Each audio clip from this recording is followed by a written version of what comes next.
યાર તું શું પણ મુદ્દો નહીં ને પાછળ પડી ગઈ છે આટલું એકનું એક બોલ. અરે કહેવું પડે તમારે સામે.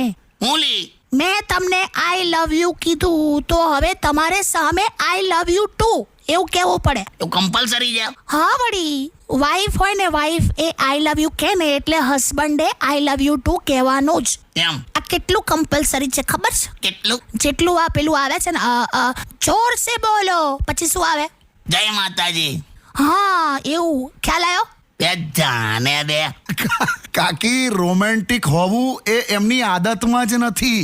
એ જ ને અમારી આ મહિલા મંડળની સંસ્થામાં આ જ કીધેલું. હું કીધું? એક રિસર્ચ એવું કહે છે કે 99% સ્ત્રીઓ છે ને પોતાના હસબન્ડની આદત બદલવા ઈચ્છે છે. પણ 99% પુરુષો પોતાની વાઈફ જ બદલવા ઈચ્છે છે એનું. અચ્છા એટલે તમારે બદલી નાખવી છે મને? મેં એવું કીધું, મેં મારું કીધું, હું બાકીના 1%માં આવું છું બસ.